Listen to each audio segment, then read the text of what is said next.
ನಮಸ್ಕಾರ. ನಿಮಗೆ ಒಂದು ವಿಶೇಷವಾದ ಫಾರ್ಮನ್ನು ನಾನು ತೋರಿಸ್ತಾ ಇದ್ದೇನೆ. ಅದೇ ಮಶ್ರೂಮ್ ಫಾರ್ಮ್ ಮಂಡ್ಯ ಜಿಲ್ಲೆ ಪಾಂಡವಪುರ ತಾಲೂಕಿನಲ್ಲಿದೆ. ಅದರ ಮಾಲಕರು ಶ್ರೀಧರ್.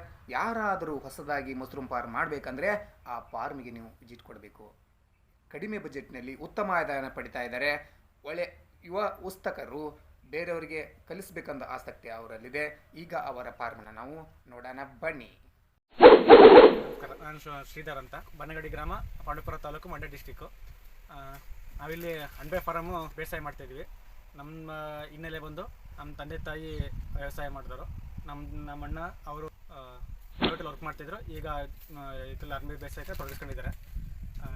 ಅದ್ಬಿಟ್ಟು ನಮ್ಮದು ಡಿಪ್ಲೊಮಾ ಆಗಿದೆ. ಈಗ ಪ್ರೈವೇಟಲ್ಲಿ ವರ್ಕ್ ಮಾಡ್ತಾಯಿದ್ವಿ. ಫಸ್ಟು ಪ್ರೈವೇಟಲ್ಲಿ ನನಗೆ 20,000 ರೂಪಾಯಿ ಸಂಬಳ ಕೊಡ್ತಿದ್ರು. ಬಟ್ ನನಗೆ ನನಗಿರೋ ಕಮಿಟ್ಮೆಂಟ್ಗೆ ಅದು ಸ್ಯಾಟಿಸ್ಫೈ ಆಗ್ತಾ ಇರಲಿಲ್ಲ. ಹಾಗಾಗಿ ಬೇರೆ ಏನಾದ್ರು ಹೊಸ್ದಾಗಿ ಏನಾರು ಮಾಡಬೇಕು ಅಂದ್ಬಿಟ್ಟು ಜೊತೆಗೆ ಕೆಲಸ ಜೊತೆಗೆ ವ್ಯವಸಾಯ ಸ್ಟಾರ್ಟ್ ಮಾಡಿದ್ವಿ. ಅಗ್ರಿಕಲ್ಚರು, ಸೇವಂತಿಗೆ ಹೂ ಬೆಳೆ, ಆ ಥರದ ವ್ಯವಸಾಯ ಮಾಡ್ತೀವಿ. ತರಕಾರಿ ಬೆಳೆದು ಈ ಥರ ಮಾಡ್ತಾಯಿದ್ವಿ. ಈಗ ಪ್ರಾಫಿಟ್ ಇರುತ್ತೆ, ಕೆಲವೊಂದು ಟೈಮ್ ಫುಲ್ಲು ಪ್ರಾಫಿಟ್ ಇದೆ. ನಾವು ಹಾಕಿದ್ದ ಬಂಡವಾಳನೂ ಕೂಡ ಬರೋಲ್ಲ. ಈ ಥರದೆಲ್ಲ ಏರ್ಪೇರ್ ಆಗ್ತಾಯಿತ್ತು. ಅದರಲ್ಲಿ ನಮಗೆ ಯಾವ ಥರ ಇನ್ಕಮ್ಮು ಸಿಗ್ತಾ ಇರಲಿಲ್ಲ. ಅದ್ಬಿಟ್ಟು ಬೇರೆ ಏನೇ ಮಾಡಬೇಕು ಅಂತ ಯೋಚನೆ ಮಾಡ್ತಾ ಇರ್ಬೇಕಾದ್ರೆ ನನಗೆ 200 ಗ್ರಾಮ್ ಅಷ್ಟು ಫ್ಲಿಪ್ಕಾರ್ಟಿಂದ ತರಿಸ್ಬಿಟ್ಟು ಟ್ರಯಲ್ ಮಾಡಿದ್ವಿ. ಚೆನ್ನಾಗಿ ಬಂದಿತ್ತು. ಅದಾದಮೇಲೆ ಇದನ್ನ ದೊಡ್ಡ ಮಟ್ಟದಲ್ಲಿ ಮಾಡಬೇಕು ಅನ್ನೋ ಕಾನ್ಸೆಪ್ಟ್ ಇಟ್ಕೊಂಡು ಇದನ್ನ ಪ್ರಯತ್ನ ಮಾಡಿದ್ವಿ. ಈಗ 1 ತಿಂಗಳಿಂದ ಸ್ಟಾರ್ಟ್ ಮಾಡಿದ್ವಿ. ಚೆನ್ನಾಗಿ ನಡೀತಾ ಇದೆ. ಮಾರ್ಕೆಟಿಂಗ್ ಎಲ್ಲ ಚೆನ್ನಾಗಿ ಸಿಕ್ಕಿದೆ. ನಾವು ಇಲ್ಲ ಮುಂದಕ್ಕಿಂತ ದೊಡ್ಡ ಮಟ್ಟದಲ್ಲಿ ಮಾಡಬೇಕು ಅಂತ ಅಂದ್ಕೊಂಡಿದ್ದೀವಿ. ಸದ್ಯಕ್ಕೆ ಇವಾಗ ಫಾರಮ್ ಏನಿದೆ ತೋರಿಸ್ಕೊಡ್ತೀವಿ. ಒಳ್ಳೆಯದಾಗಲಿ. ಬೇರೆದವ್ರಿಗೆ ನೋಡಿದರೆ ಕಲಿಬೇಕು, ಆ ಥರ ನಮಗೆ ಸಂಕ್ಷಿಪ್ತವಾಗಿ ನೀವು ಮಾಡೋ ವಿಧಾನವನ್ನು ಹೇಳಿ. ಆಯಿಸ್ಟರ್ ಮಶ್ರೂಮ್ ಅಂತೇಳಿ.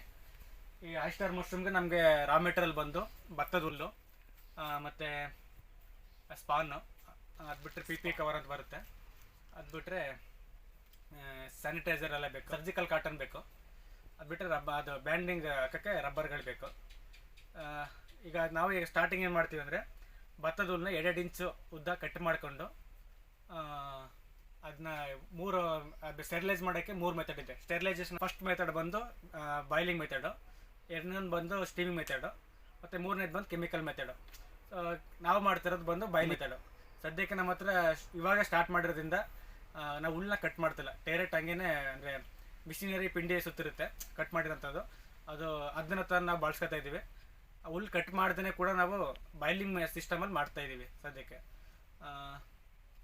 ಹುಲ್ಲನ್ನ ಬಂದು ನಾವು ಬಾಯ್ಲಿಂಗ್ ಸಿಸ್ಟಮಲ್ಲಿ ಏನು ಮಾಡ್ತಾಯಿದ್ದೀವಿ ಅಂದರೆ ಫಸ್ಟ್ 12 ಅವರ್ ನೆನೆಸ್ತೀವಿ. ಆ್ಯಕ್ಚುಲಿ 24 ಗಂಟೆ ನೆನೆಸ್ಬೇಕು. ಬಟ್ ನಮಗೆ 12 ಅವರ್ ನೆನೆಸ್ತಾ ಇದ್ದೀವಿ. 12 ಅವರ್ ನೆನೆಸ್ಬಿಟ್ಟು ಬೆಳಿಗ್ಗೆ ಒಂದು 6 to 7 ಅವರ್ಸು ಡ್ರೈ ಮಾಡ್ತೀವಿ. ಅಂದರೆ ಅದರಲ್ಲಿ 80% ಹುಲ್ಲು ನೀರಿನ ಅಂಶ ಡ್ರೈ ಆಗಿರಬೇಕು, 20% ತೇವಾಂಶ ಇರಬೇಕು. ಆ ರೀತಿ ಕಂಡೀಷನ್ ಇರಬೇಕಾದ್ರೆ ನಾವು ಏನು ಮಾಡ್ತೀವಿ, ಪಿ ಕವರ್ನ ಬಳಸ್ಕೊಂಡು ಲೇಯರ್ ಬೈ ಲೇಯರು ಸ್ಪಾನ್ ಏನಿರುತ್ತೆ, ಅಣಬೆದು ಸ್ಪಾನು, ಅದನ್ನು ಬಿತ್ತನೆ ಮಾಡ್ತಾ ಹೋಗ್ತೀವಿ. ನಾವು 4 ಲೇಯರ್ ಈಗ ಸ್ಪಾನ್ನ ಬಿತ್ತನೆ ಮಾಡ್ತೀವಿ. ಅದು ಪಿ ಕವರ್ ಬಂದು 12/18 ನಾವು ಯೂಸ್ ಮಾಡ್ತಾಯಿದ್ದೀವಿ. ಅದರಲ್ಲೂ ಹುಲ್ಲು 2 kg ಅಷ್ಟು ಹುಲ್ಲು ಹಿಡಿಯುತ್ತೆ. 2 kg ಹುಲ್ಲಿಗೆ ನಾವು 100 ಗ್ರಾಮ್ ಅಷ್ಟು ಸ್ಪಾನ್ನ ಹಾಕ್ತಾಯಿದ್ದೀವಿ. ಅದು ರಬ್ಬರ್ ಬ್ಯಾಂಡ್ ಹಾಕಿದ್ಮೇಲೆ ಒಂದು 9 ರಿಂದ 10 ಹೋಲಷ್ಟು ಸರ್ಜಿಕಲ್ ಕಾಟನ್ ಯೂಸ್ ಮಾಡಿ ನಾವು ಕಾಟನ್ ಹತ್ತಿ ಹಾಕ್ತೀವಿ. ಅದು ಗಾಳಿ ಒಳಗಡೆ ಗಾಳಿ ಆಡಬೇಕು ಅನ್ನೋ ಉದ್ದೇಶಕ್ಕೋಸ್ಕರ ಕಾಟನ್ನ ಬಳಸ್ತೀವಿ. ಆ ಡಾರ್ಕ್ ರೂಮಲ್ಲಿ ಎಷ್ಟು ದಿನ ಇಡ್ತೀರಾ ನೀವು? ನಾವು ಡಾರ್ಕ್ ರೂಮಲ್ಲಿ ಬಂದು ಬಂದು 20 ದಿನ ಗಂಟೆ ನಾವು ಇಡ್ತೀವಿ ಡಾರ್ಕ್ ರೂಮಲ್ಲಿ. 20 ದಿನ ಇಟ್ಟಾದ್ಮೇಲೆ ಅಲ್ಲಿ 20 ದಿನ ಗಂಟೆ ಫಸ್ಟ್ ನಾವು ಏನೋ ಯಾವ ಥರ ನೀರು ಸಿಂಪಡಣೆ ಮಾಡಲ್ಲ.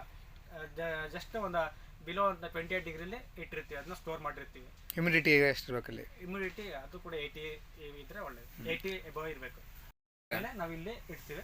21 ದಿನ ಮೇಲೆ ಅದನ್ನ ಪೀನಟ್ ಅಂತ ಹೇಳ್ತೀವಿ. ಈ ಥರ 21 ದಿನ 22 ದಿನಕ್ಕೆಲ್ಲ ಆಚೆ ಬರೋಕ್ಕೆ ಪ್ರಾರಂಭ ಆಗ್ತದೆ. ಅಂದರೆ ಇದನ್ನು ಡಿಸೆಂಬರ್ 12 ತಿಂಗಳು, ಡಿಸೆಂಬರ್ 8ನೇ ತಾರೀಕು ನೀವು ಮಾಡಿರೋದು. ಈಗ ನಮ್ಗೆ ಹತ್ರ 23 ದಿನ ಗಂಟೆ ಏನಾಗಿದೆ. ಓಕೆ.